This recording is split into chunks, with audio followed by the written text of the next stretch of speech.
What's good, fam? This your main man, KC for L, King Seth for life. I know y'all like, man, we ain't heard a video for you, man, in what, 2 weeks almost, feel like? Man, ladies and gentlemen, I'm gonna keep it 100% with y'all, man. Yes, I'll be out here working. I'll be out here doing what I need to do, but ladies and gentlemen, I'm just gonna come clean. I just ain't been feeling what's been going on in pro wrestling. I don't care what promotion it is. Now, this week, I'm gonna give Triple H some props. I thought Raw was actually pretty good. Now, 4 things stood out the most out of the entire show, and obviously this was the go home show. And once again, this circus clown is scared to have more than 5 matches on the show. And yeah, let's call it a spade a spade. Once again, ladies and gentlemen, Triple H purposely makes sure we ain't on the show. When I say we ain't on the show, I'm not talking about no garbage hosting, because you know Jade and Bianca finna be acting crazy as a Bessie bug, and that stuff is set up on purpose. He got Jade and Bianca hosting Bad Blood, and they in Atlanta of all places, which is the black mecca, but you don't have nobody black wrestling on the show. It was cats in the IWC that was trying to put them on the spot on that situation. Meanwhile, you had fools trying to come at the AEW fans because, oh, the only clown they had was quote unquote Swerve or whatever. You know, ladies and gentlemen, look, I try to tell y'all all the time, it don't matter what brand or what promotion it is. White supremacy always gonna be the playbook for pro wrestling. That's just how it is. I don't know how to tell it. I mean, I'm just keeping it 100% with you. But yeah, this circus clown is scared to do at least 6 or 7 matches, and they had 2 extra matches ready to go. We doing what you call it? Sami Zayn versus Gunther next week on Raw. Why? No, that's trash. That should be on the show.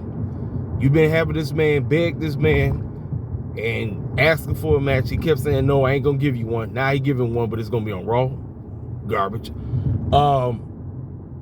Then listen, you talk about one of the worst kept secrets outside of the other worst kept secret, which was Miz turning on Coon and R-Truth, because he came back right on schedule to buck dance again, because that's exactly what he was doing. Outside of that, Seth Rollins return, it was one of the worst kept secrets, because this circus clown kept pulling up all over NFL land, popping up at the Bears game 1 week earlier, then just popped up at the doggone Ravens and Bills game. This fool been popping up all over the place, so they was pretty much letting you know he's coming back. Ladies and gentlemen, I tell y'all all the time, man, you got to stay out of scene. You shouldn't even be on TV, period. Until your behind is back on wrestling TV, you should not be pulling up nowhere else. That was like a dead giveaway, so you knew his tail was pulling up on Monday Night Raw. What I would have done differently in the main event, after all the bull jack, and how many times we're gonna do that same spot where they unloosen the ring post and the big men body slam one another, and next thing you know, the whole ring. I mean, I lost count of the time we done seen that spot. We done seen that spot over 18 billion times. That's why I really don't give a dang about the spot no more. But everything that happened to the close of that match was spot on great. Seth coming out of nowhere, costing Bronson Reed, who's the last of the big man, of the big monster standing, him costing him, and then hopping on the mic immediately after saying, I'll see your behind in Atlanta at Bad Blood. First blood match. Boom! That segment and that close would have been perfect. You've been having this circus clown off TV for so long, and you've been having this other fool, basically, him and Braun Strowman, been basically having the same match for the last several weeks. Like, they basically been having last man standing matches and beat the brakes off your opponent matches for the last 7 weeks. So Seth comes back to cost that man, and then he hops on the mic immediately. I'll see you at Bad Blood for a first blood match. Boom, there it is. No, H is retarded as heck, because he's scared to have more. And speaking of which, let me tell y'all something. I ain't said nothing. I ain't really gave my 2 cents on the whole thing. This whole foolishness, so everybody is mad at Tony Khan because they feel he pulled a Vince McMahon situation about keeping the Lucha Bros locked up. Ladies and gentlemen, that's actually involving Conan. That's the reason why I believe he did that foolishness, is because of Conan. That had absolutely nothing to do with him actually trying to be like Vince, like most of these hardcore Triple H D riders are saying. So what the E decided to be, because they say, oh, Tony Khan want to be petty. Well, you know, they actually allowed Brian to have the yes thing, right? Now they come out of nowhere and talk about, oh, we finna copyright that situation. We finna file a trademark on it. I'm like, ladies and gentlemen, that's why I said this back and forth foolishness between H and Tony, to me, it's just as petty as possible. It's dumb. And Brian don't work there no more, man. And like I said, with the whole situation with the Lucha Bros, that's on Conan. I don't even blame Tony Khan for that. I blame Conan for that foolishness. That's some, ladies and gentlemen, we don't even really know the insides and outs of that whole situation, because Tony Khan was going to let him go. But then next thing you know, boom, out of nowhere, now he locked them down, talk about because Cass is injured, they can't go nowhere. I'm like, to me, like, it's just petty on top of petty, man. It's dumb. It's just really stupid, if you ask me. I'm like, just dumb. Like, the whole thing is stupid. Like, I don't know what Conan's, I don't get it. To me, it's just dumb. So, you know, Tony Khan gonna get on his goofy stuff and gonna be real goofy. And I'm like, but it is what it is. But like I said, you had 2 extra matches that you could have added to the card. But you decided, no, we're gonna stick with our normal 5. And ladies and gentlemen, based off of that, the only match I really give a dang about is the Hell in a Cell. And unfortunately, that's not gonna be the main event, which is sad. Because truth be told, I'm gonna call it for what it is. Ladies and gentlemen, I have not watched SmackDown the last 2 weeks. You would think with Roman Reigns being back, I would be front row and center. No, I have not gave a rat's behind about SmackDown. And now you want me to care about this matchup between him and Cody versus Jacob Fatu and Solo. Ladies and gentlemen, they got that match on lock. Solo and them is winning. And I told you, the only clown that needs to get pinned is Roman. Cody should not be getting, as much as I can't stand Cody Rhodes, Cody should not be getting pinned, ladies and gentlemen. He should not. The only clown that should be getting pinned in that match is Roman Reigns. That's it. That's all that's it. Then the other 2, we got the 2 women's matches on the show, and unfortunately, Naomi lost again. Typical Triple H. Again, how does H move? But for some idiotic reason, you got a lot of coons, bed wenches, buck dancers that love everything this circus clown does.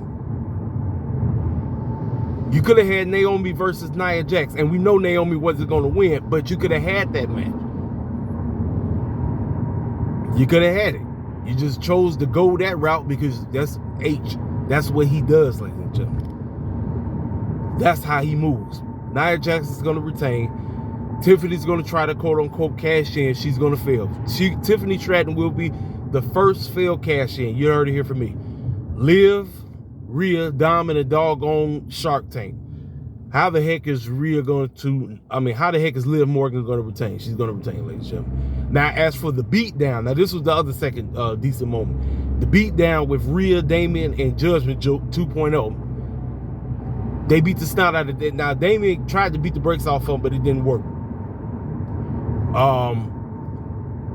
They beat the brakes off of Damian Priest. That tells me all I need to know. Damian Priest is going to win. And guess what? The tag team champ is going to look like a straight clown once again, ladies and gentlemen. Because it's only, think about it, it's only 5 matches, and all the heels are going to win except for 2. Because I think CM Punk's going to win the Hell in a Cell. I was actually in the middle, like I really didn't know who would win based off of how they did that, because that probably was like, for me, that probably was like one of the best segments on the whole show. Both of them said what they had to say. They sound like they really can't stand each other's guts, which is great. Now they finna beat the brakes off each other in Hell in a Cell. Great, which to me should be the main event. To me, it's the most important match on this garbage pay-per-view. My bad, PLE. The most important thing on this show. But no, we got Roman, Cody, Jacob Fatu, and Solo as the main event. Now I don't give a dang about that. Yeah, I think I did. That's the whole card, ladies and gentlemen. That's literally the whole card. 5 matches. That's it. 5. You could have had 7. You could have had Seth, Bronson Reed. You could have had Sammy, Gunther. And speaking of which, ladies and gentlemen, we just got word. Dragunov is out of commission. We won't see that fool until after May, after WrestleMania. So The plans for him and Gunther going into WrestleMania have completely changed. I had Dragunov winning the Royal Rumble. He's out. They had a matchup on non-TV somewhere. He did some dumb man move on him and messed his leg up. So we can thank Gunther for screwing that situation up. Now, my whole take on this whole Kofi and Woods situation, Woods went against Rey Mysterio and he cheated to win. You know the typical, take the mask off of Rey and you get the victory. So that's how he got the victory. So Kofi told that man, hey man, look, I got the first matchup to Jey Uso for the Intercontinental Championship. Speaking of which, okay, here's my take on the Intercontinental Championship. Yeah, they kind of went throwback by putting the old Intercontinental Championship color replicas on the new one. That's decent, but the title still, it is what it is on that. He told that man, look, I'm gonna give you my shot. You deserve it. So it's gonna be Woods versus Jey Uso next week for the championship. He's not gonna win. Now let me tell you what the best segment on the entire show was, or my bad, the best match on the entire show. Chad Gable versus Kofi Kingston Cook, ladies and gentlemen. As much as I've been on Triple H on how he been booking Chad Gable and them, the match he had with Kofi Kingston was fantastic. That match was great. And Woods cost him the win. Woods cost him. So, ladies and gentlemen, everybody and their mama is assuming Woods is turning heel. The signs point to Woods being the one to go off on Kofi because he been arguing with him. He been going. Ladies and gentlemen, Kofi Kingston is turning heel on Woods next week. Remember what I just said. It ain't going to be Woods to turn heel, ladies and gentlemen. It's going to be Kofi. And this whole foolishness with Clock Boy being the major reason how he been breaking tag teams up and all this crap. They showed him in the background watching them go get into it. And then he also was basically the mediator and the reason as to why the Miz went back and turned heel for the 18th billion time. And like I said, that was probably the worst segment on the whole show. R-Truth come back cooning and all that stuff. Now, when it concerns the women, outside of Rhea and Liv, man, I really don't know what the clown Triple H and them is doing with all these other girls. I really don't. I just personally feel like they just on the show just trying to kill time. Like the matchup with Zoe Stark and Lyra, and then afterwards, Kaden Carter and Katana Chance coming out of nowhere, basically trying to beat the brakes off of them to save her and everything. So I guess it's going to be a 6-woman tag team match next week or something like that. Ladies and gentlemen, I really don't give a rat's behind about them. I genuinely don't. Like, one of Triple H's downfall is his booking for the women. Like, outside of Rhea and Liv, H really don't give a dang about the girls, man. He really don't. And so then here come Issa Donna Alba Fire trying to confront them, talk about we want our gold back. I said H done failed them too because he put the tag team titles back on Jade and Bianca. Guess what? They ain't doing nothing. They not doing anything. I told you, H, he did that foolishness because the allegations of him being a straight up white supremacist was all over the place because of the situation about him hating on Swerve getting his money. And like, ladies and gentlemen, Swerve going on the Breakfast Club saying what he said, I agree to everything he said, man. And you have fools talk about, once again, this fool is only thinking about itself when it's concerned with being black. Man, listen, y'all, if y'all sit y'all coon behinds down somewhere, if y'all sit y'all buck dancing tails down somewhere, I on white supremacist behinds down, all of y'all. I'm talking about everybody in the IWC right now. I'm talking about everybody that be on that bull jive. Now, when I say everybody, I'm talking about the ones that be on the bull jive. If you ain't on the bull jive, I ain't talking to you. I'm not talking to you. Like I said, I'm not playing no games concerning this pro wrestling stuff. Ladies and gentlemen, you getting the real KCFL. The real KCFL is here. I've been telling you, I've been keeping the real. No, I'm keeping the real for real then. I'm not playing no games. Like I said, I already hate the fact that I be studying over what the heck I be saying because I be having brain fogs out of nowhere, which I hate that bull jive. But like I say, when it's concerned this IWC stuff, pro wrestling as a whole, like I said, it's been janky as possible. Tony Khan over here with champions getting pinned and matches listen, we get ready to get Bryan and Okada for the third time. And ladies and gentlemen, neither one of these circumstances lose. Neither one.